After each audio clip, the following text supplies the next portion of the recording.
Hi everyone, welcome to the PEB channel. My name is Joel Pettit, and today I want to demystify the four main categories of combat-related special compensation, that's CRSC. Now, let's just jump right into them and say, which ones are they? It's instrumentality of war, simulation of war, hazardous service, and armed conflict. Those are the four. There are more categories, but they are more esoteric. So if you're thinking about applying for CRSC, please download the DD2860 and go to the last page, that's Appendix A, Appendix Alpha, and it defines all the different categories. So let's start off with instrumentalities of war. Instrumentalities of war can include vessels, vehicles, aircraft, and all military materiel.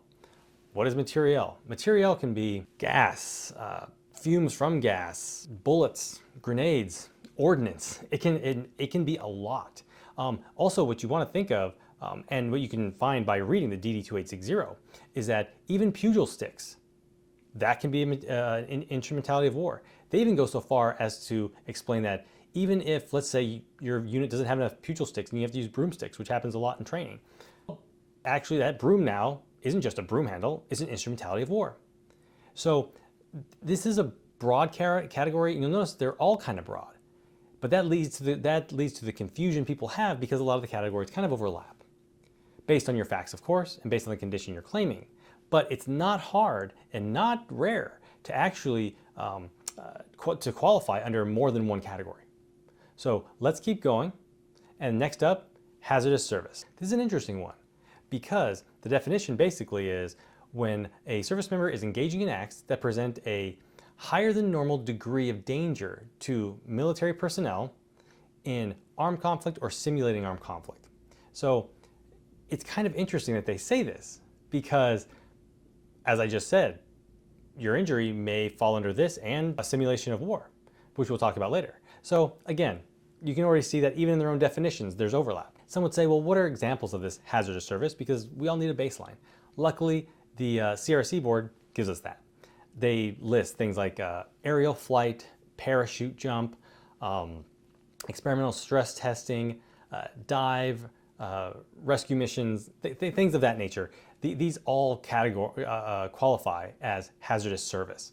So again, the main issue or the main point I want to make is that the board doesn't just say this is a list. It says this is a list including these things, but not limited to these things. So it opens it up. Now, understanding what hazardous service is, I would say you want to look at what all these things have in common, which gets back to the initial definition. Because in your community, meaning your MOS or rate, people may use words like hazardous or dangerous, and it may not qualify under this. So this again is one of those things where engaging someone who understands CRSC and the categories in the minutia within these categories really would help, because you can easily find yourself going astray here. So next up, let's talk about armed conflict. Now, armed conflict, this is interesting as well because it's so broad, but not only just for, I would say, the broader category of war or rebellion or occupation, but also it distinguishes who. So, as I said, the war, occupation, rebellion, but also it talks about battles, skirmishes, raids, and engage with belligerent forces or factions, or even terrorists. So what people kind of have to wrap their minds around is that this does not say it must be a war or rebellion or an occupation specific to a declared enemy state or something like that. Because terrorists, as we know, sadly can lurk anywhere. So if you have a terrorist who's outside, let's say they're in Singapore, and for some reason you're a service member in Singapore, and you're attacked by this person, that could easily be considered armed conflict. Would it be easy to prove? Maybe, maybe not, depends on the facts. But according to this definition, it's not necessarily out of the realm of possibility.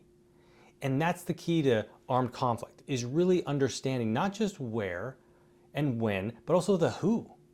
Because most people think, me. No, it's not necessarily you, it could be who hurts you, and when and how. So another way to think of armed conflict is simply kinetic. Think of kinetic actor. something happening to you.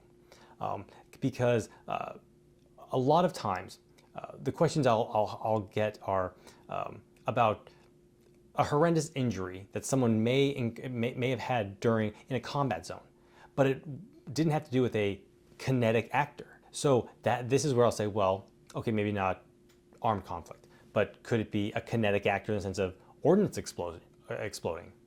Maybe. That could be, you could say the ordnance is the kinetic actor. So again, that's why these categories are all like Venn diagrams. They all fit over each other just a little bit.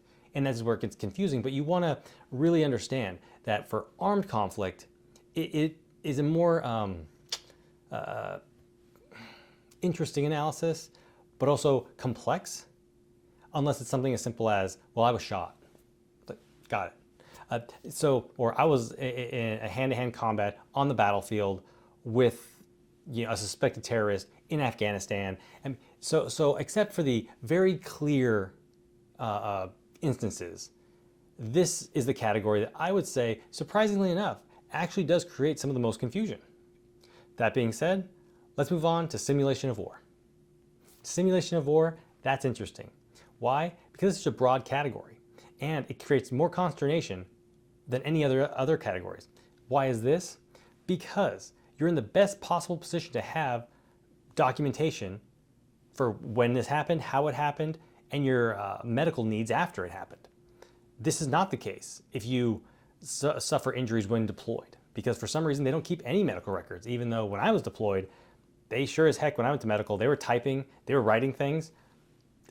I don't know where any of that went. I've actually only seen in-theater medical notes when someone was medevaced somewhere to another country and then medevac back to deployment. So where all those in-theater notes go, I do not know. Anyway, getting back to simulation of war, what does this include? It includes rappelling, war games, hand-to-hand combat training. It includes things like Humvee rollover simulations. You name it. If it has to deal with simulating war, meaning combat of any kind, even in CONUS, it doesn't have to be anywhere else, in CONUS, it counts. So when you have a live fire exercise, people say, okay, that makes sense because, buddy rushing, things of that, you don't want to shoot the person around you or in front of you, so you have to practice that. We all understand this. Well, believe it or not, it even applies, and this is written right in the DD2860, to grenade throwing, where those grenade pits, they don't look like anything you see when you're deployed. And you're not throwing them at necessarily targets even. It's just a tree line usually, at least in Camp Lejeune it was. Well, that's still simulation of war. I would argue if you're hurt in that scenario, it should be instrumentality of war. But if they're going to give you an extra category and your evidence pushes you toward one category or the other, then great. That's a great thing. So these four categories, you can see they overlap in a lot of ways. And that's where people get confused. And people start combining them here and there, and you'd be surprised that when you combine them, because it expands the definitions, because they're put together, people usually will shift their baselines. So hazardous duty, someone will say, oh, this is hazardous duty, and it's not. They'll say, oh, this is simulation of war, and it just isn't. And so, again, it's not, I don't blame the service members or the retirees. I blame the overlap that's written within these rules. Sadly enough, though, these are the rules by which we must play. And I've been lucky enough to have the experience to play well within them. Because I was an IPEB counsel at Camp Lejeune, when I first started practicing this law, I used to see CRSC packages come through my office. I would help my clients. Then I would take those packages and forward them up to the PEB, because they would have to then forward them to the CRSC board. And that was the way that all DES clients had their CRSC packages routed. So being on the largest infantry base for the Marine Corps, I saw combat wounded sailors and Marines all the time. Well, this practice was stopped probably 5 or 6 years ago.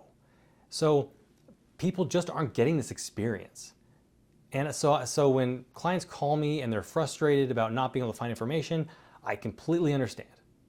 There just isn't any information out there other than what's black and white. The law, the DD2860, and then what's on the different services websites. And some people say, well, yeah, but they don't really seem consistent. And I'll say, yeah, they're not.